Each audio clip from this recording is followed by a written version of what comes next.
Hello, I'm Catherine. And I'm Gail, and welcome to Women Over 70 Aging Reimagined, our award-winning weekly podcast. Please visit womenover70.com. Consider membership in Aging Reimagined Circle. Become a sponsor. And mark your calendar now to attend our first symposium in the Chicago area on October 19th, 2024. Please join us in continuing to inspire women to age with curiosity, courage, and contribution. And today we're very happy to be in conversation with Dr. Helen Benjamin, age 74. Helen grew up in the segregated South in Alexandria, Louisiana.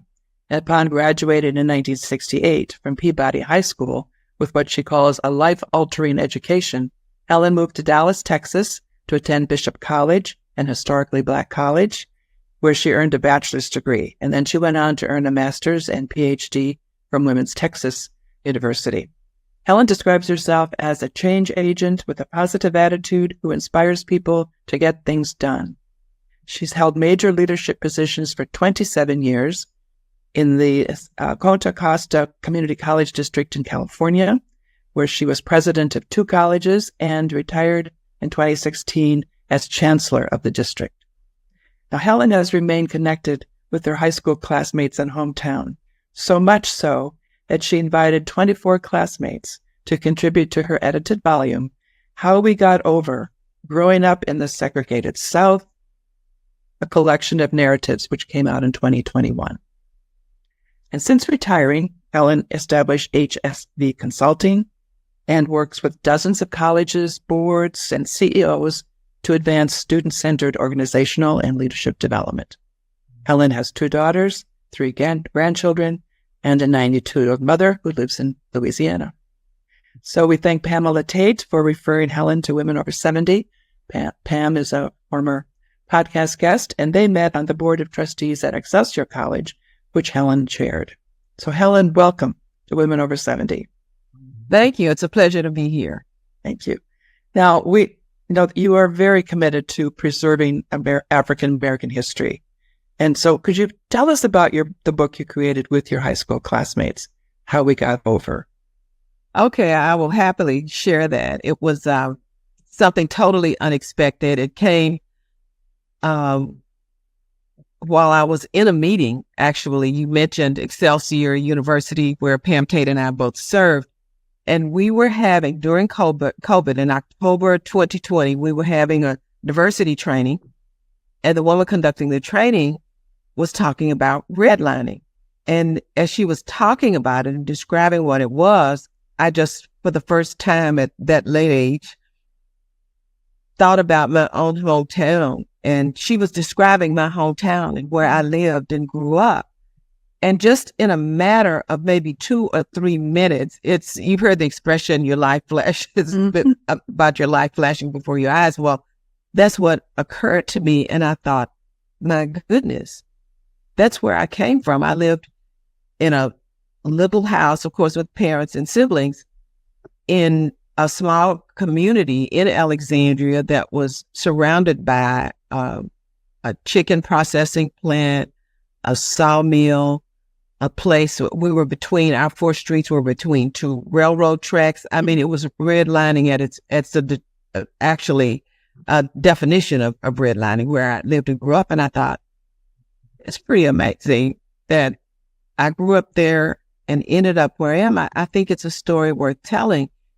And I thought about it. I know it's been told by lots of people before, similar stories, but I thought maybe we could all get together, get some classmates together, and we could write about what it's like to grow up in such a place.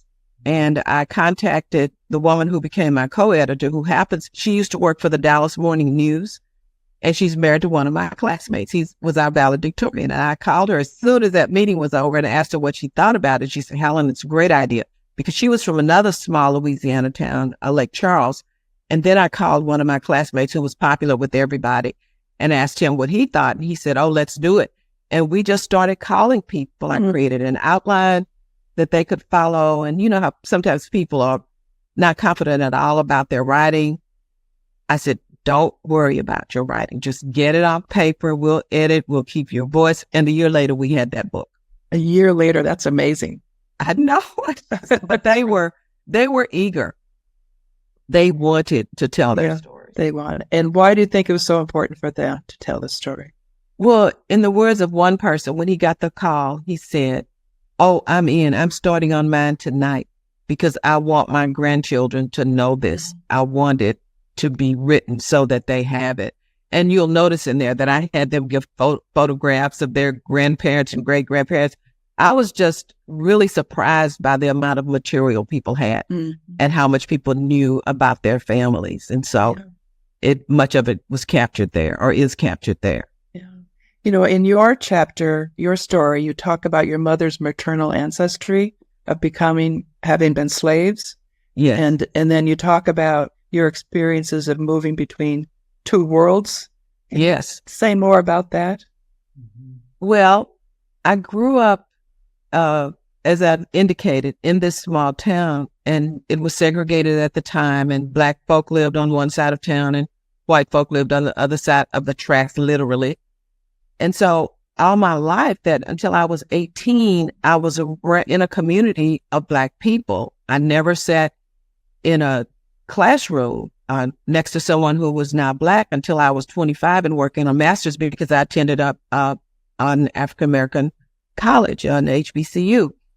So the interactions I had with white people, I babysat for a white family at home, and that was just a job. And I was in neighborhood youth corps.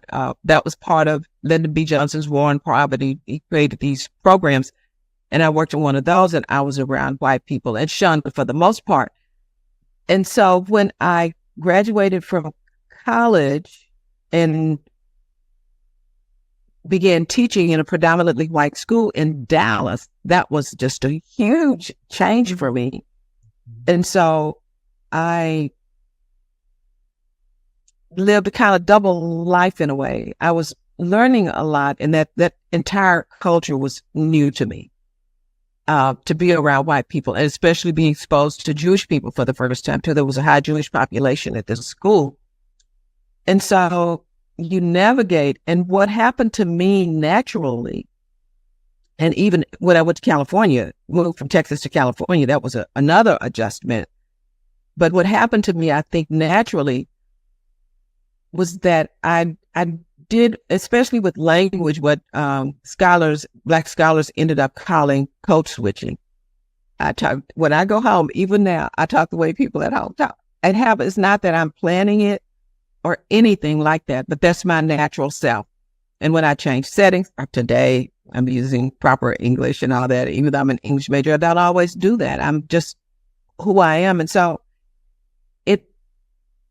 the two worlds you had to really balance, but I'll call it the quote unquote white world and my professional world, they always knew people and I have lots of white friends, and they know who I am. I don't deny that Black part of me. It's part of me. There's not a white part of me. There's a part of me that operates perhaps a little differently in that world than I do when I'm in my totally Black world, because it's a survival technique, I think. And I think lots of Black people use that. But I think it's important to know how to switch without losing who you are as a person, and not becoming and not denying your heritage when you're in the different environment, which I don't think I've ever done. I would never do that. And how have you been received by your white colleagues? I think I've been received in a positive way. I have lots of in my consulting business now. I have lots of, and even when I was working, obviously, in California, it was a very diverse group, and I had the boards that I reported to were predominantly white.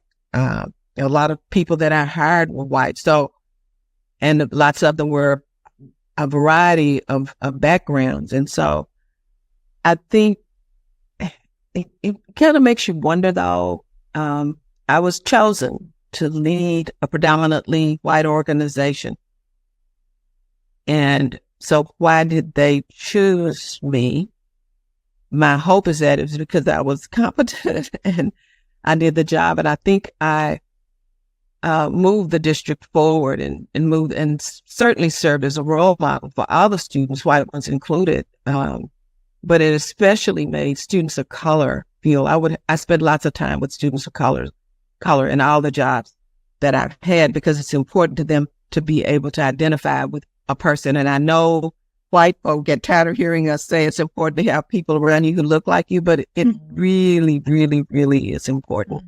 I know it was a major factor in my life, and one that, and the other thing, being in a predominantly Black college, I learned so much. I started college in 68, finished in 71. And many of those professors had PhDs, which I'd never heard of a PhD until I went to college. But they had to get those PhDs. They had to leave the South. Lots of them went to places like the University of Michigan, at New York University, all over to get those degrees. And then they came back to those predominantly white schools, because the majority of Black schools did not offer PhDs, and the white schools in the South, they could not attend. And so they were our role models of what we could become and what you had to do if you wanted to operate educationally at that level. And you had to be in an environment with people who were not like you. Yeah. And compete in that environment. And at what point in your did you decide you wanted to go all the way into a doctorate and earn a PhD? Well, it was decided for me. I had worked in the public schools in Dallas, and then I got a job at my historically Black institution, Bishop College. And we got a new president while I was there, and he asked me to be chair of the English department. I was just shocked. And I said, oh, no, I don't have a doctorate. I had a master's at the time. I said, there's no way I could do that. And he said, well, Helen, I think you're the best person. And I said, I don't have a doctorate. They all have doctorates. Furthermore, they had all been my instructors. It was the humanities division. And in the humanities division, and I was chair of English and modern languages. And he said, you will have to work on the doctorate immediately. And that's how I got involved. And then I was surrounded by all of these people who wanted me to have the degree too. Right. Just so it was a kind of love fest going on there in terms of my being in that place, because I had been their student. And that's how I got into a doctoral program. I don't know that I had I had no plans for my future at that point. I had 2 young children, and I had just started working there, teaching first with comp and running a communication skills lab. And I was presented with this opportunity, and I accepted it. And so I went full time and attended school full time. Now I look back at that, and I don't know how I was young. I was in my 30s. So I guess that's why I could do it, maybe. You worked full time, went to school full time, and had young children. And had young children, and went through a divorce in that process as well. I see. Okay. Yes. Anything else? Wow. But it was a wonderful time in my life, in retrospect. Yeah. Do you, when we talked earlier, you said that you sort of wandered into leadership positions. Yeah, I hadn't planned to be a leader, hadn't thought a lot about it. And when he asked me to chair the department, I think about it now, and I think, well, he saw something in me that I did not see in myself. And he's still alive. He's 92 years old. Harry is right. And we recently paid tribute to him in a collection of stories. So I've had some time of tributes to him. And I wrote a tribute to him and just thanked him in the tribute for what he'd done for me, because I don't know that I would have gone in that direction at all had he not asked me to chair the department. Well, then you went on to be in the community college system. Oh, I was on my way. And why community college, and why not something else? I worked at Bishop College for 6 years, and the college was in serious financial trouble. It had been in existence 107 years and closed in 1988. So I had started working part-time in the Dallas Community College District, as it was called at the time, teaching people to pass a state test that was a requirement. And I was a decent teacher. I taught so many people, and they were all nervous. A lot of it was building confidence, but I worked for them, and a division dean position came open, and things at Bishop were really looking bad. It was 1986. And I applied for that division dean position, and I got it. And then I got into a national leadership program while working for the community college district. I met people from all over the country. And 4 years later, I was in California. Tell us about the edited publication, the other one that you have, which is what? The Chocolate Truth, an anthology of perspectives from community college CEOs. Yes, we have a national organization called the President's Roundtable, and the members of that organization are presidents and chancellors of community colleges throughout the country. And it's been around for a long time. It's part of, we have our national community college organization is the American Association of Community Colleges. So this group is an affiliate of that organization. And it was started now maybe 40 or 50 years ago by the very small number of African-American CEOs at that time, around 1975 or 80. And they thought that they just needed to get together and support each other. And that's how the organization was formed. And so they would meet annually, and especially during the National Convention of the American Association of Community Colleges, and they would have a convener. Well, I became the convener in, I want to say maybe 2000. I can't remember exactly the year. And one of the ideas we had, those of us in the organization at the time, was that we were doing things to help African Americans who wanted to become CEOs. We had a kind of mentoring program for them. We ran a week-long seminar to familiarize them with all you had to do, the process of becoming, for those who are interested. We solicited people from community colleges from all over the country, but we still thought we needed to do more. And we came up with the idea of this book.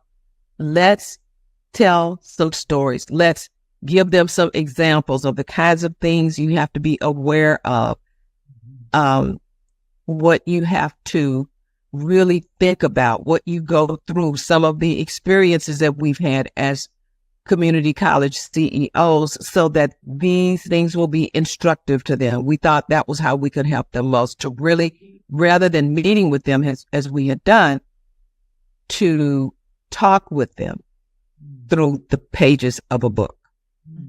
And so I sent out this call, and we got participants, and we gave them ideas about what they could write, and that's the result. And I had two younger CEOs. They were Dr. Darian Pollard and Dr. Joseph Seabrooks. Well, they were like 38, 39 young CEOs. They were really into this, really excited about it. And he's president now at one of the Dallas colleges, came up with the title, The Chocolate Truth. And so that's the name. I don't know that I liked it so much, but I've liked it more and more. But he came up with that. So I had these very young people helping with this, and it was a wonderful, wonderful project. And now lots of, some people use it in their classes, graduate classes. And so we think it's really been helpful to people. And are you carrying on this work through your consulting, your HSV Consulting? My HSV Consulting, I work with community colleges across the country on a number of things. And I have another book that I co-authored with he's not a PhD, but Rocky Young. He was a chancellor of the Los Angeles Community Colleges for a while, and he and I ran for several years what we call the Vineyard Symposium, where we select CEOs in the state of California. We spend 48 hours together. They have to write a write an essay in advance of the experience on what keeps them up at night. And the things that keep them up at night become the curriculum for our work together with them in those 48 hours. I still run that. He has bowed out, and I have new partners now. And that's the way we do it. We get someone in who will take it over later. I think I've been doing it. It's time for me to move on.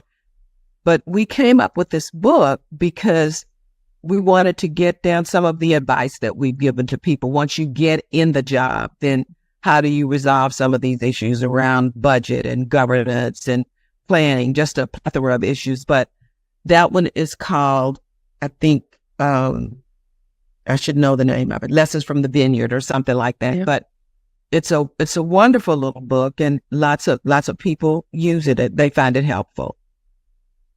So you're a storyteller. You use the power of story. I think so. That must be it. I love anybody who knows me knows that I always have a story about something. So what would you say is your legacy of your leadership in the community college system? I would like for other people to say what that is. I would hope that it would be around my enthusiasm and commitment to serving people and trying to increase the number of people in this country who have an education and have access to it. I want people, because becoming or being an educated person is the way to change. It changes the trajectory of so many lives. I'm working on a book now on the history of Bishop College with Dr. Shirley Haynes Wright. She and I were in college together, but it's on the history of our college that is now closed. We think that college needs to live on, that people need to know the impact of an institution that existed for 107 years. Mm-hmm. It's a lasting impact. And so that I was committed to people in general and specifically to African-American people. And that's where my work is really focused right now, especially with the writing, because I'm so afraid that the history will be lost. And I don't think anybody can tell our stories better than we can, because we tell our stories from lived experience. People who have not had this life tell it from what they research or what they've observed, but we tell it, or you tell your own story from what you know, what you've lived. And I think that's the real true story. You can do all the research you want. But the reality comes out of the mouths of persons who live these stories. And I think that's critical. And they serve as examples for us as we move forward in the world, what we should and should not do, how we should treat each other, because I think that's just part of the problem in society today, is this lack of empathy, the lack of acceptance, the unwillingness in some cases to even hear what the other person is saying or experiencing, and accepting that without question, because it's the person's valid experience. So anyway, that's what I've just tried to bring, some peace and understanding and love for one another in what we do, because I think it's critical. Really. I did want to mention that your book, How We Got Over, that the proceeds are going to scholarships? Yes, we set up my class of 1968. That was a pivotal year in history. Mm-hmm. Set up a scholarship fund at our high school. And even before the book, we were donating money for a scholarship. And we give one every year. And so all the proceeds from this book go to that scholarship fund. So Helen, tell us more about kind of who you are when you are not consulting around the country and writing books, and what else are you engaged in? I am a mother and a grandmother and a daughter and a sister. I'm very close to my family. We do lots of things together. I have 3 siblings. My daughter lives in Oakland. I visit there a lot. My son lives in Oklahoma. I visit him. I have a grandson who's 29. He lives in California, in Long Beach. And then an 11 and 9-year-old, all boys. All the grandchildren are boys. And so And I have lots of friends all over. And I spend lots of time, take trips with them. We read books. I'm a volunteer here in Dallas at the African American Museum. That's just very close to my heart. It was formed at Bishop College, my alma mater. The president, Dr. Curry, brought a person there, Dr. Harry Robinson, to establish a museum on campus. And it has become the African American Museum in Dallas. And so I spend lots of time there. I think it's just a really, really wonderful, wonderful place. One of my projects is to visit every single state capital. I have 13 more to go. And I love history. I now wish I had minored in history, but just to go to these capitals, and I'm always searching for the presence of how each one presents itself as a state and as a capital, the stories they want to tell about their states. So whenever I go in, there's somebody at a desk and I say, well, do you have anything on the history of people of color in your state? Sometimes they do, sometimes they don't, but it's just a really interesting. Then when I go to these cities, and sometimes some of my friends will go with me because they know that I do this. But it's a great way for me anyway, to learn about the United States. That's fascinating. Yeah. And when I've been to Maine, I've been places, of course, I wouldn't have gone otherwise. Have you been to the Midwest, North Dakota, South Dakota, Midwest? Those are the ones I've got to get that whole, that's the section I'm missing. Wyoming. I've been to some of those states, but I haven't been to the capitals. And so that doesn't count. I have to get to the capitals. So I'm going to try to get a couple more done this summer. But that's one of my little personal projects. Gail, do you want to ask our typical question? Yes. So tell us, Helen, how do you think about your own aging? Do you think about it? Oh, I'm very pleased about my aging. I don't have any problems. I really feel at 74, and I'll be 74 on April 1st, I am in the best place I've ever been in my life. I don't have any real worries. I think that I am wiser now than I've ever been in my life, smarter than I've ever been, because it's because I've aged that I'm this way. Even 10 years ago, I was not this person, not as calm. But as I've grown older, I think I've gotten really smarter and wiser, thriftier, a lot more relaxed than I have been. I don't have the kinds of worries I've had in the past. And so I wouldn't feel this way if I hadn't aged. And so I'm very grateful. Biblically, you say you get, it says, what is it? 70. I've gotten my 70, and now I'm just coasting on extra time. And I'm very pleased about that. And I have great friends. I'm losing people and gaining people. Mm-hmm. And I think it's a great place to be in. I was helping an older friend to move, and I said something to her like, she says, oh, I said, I'm just surprised because a lot of people just won't do what you're doing. She says, well, I realize that I'm old. I need to get into, she was about 88, I think. I need to downsize and get into a place where somebody's taking care of me and I'm not taking care of myself. And she said these words that I will never forget, because I did not come here to stay. Oh. And I think once you realize that, you look at aging in an entirely different way. We didn't come to stay. We're just passing through.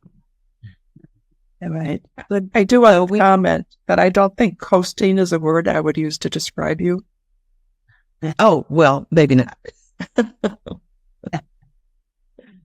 Well, Helen, thank you so much. Thanks for us today. Yeah, it's been a real pleasure. Thank you so much for listening. And listeners, because of your loyalty, our numbers continue to grow. Still, we need your support. Visit womenover70.com, join Aging Reimagined Circle, or make a donation. Let your voice be heard and help change the conversation about women aging.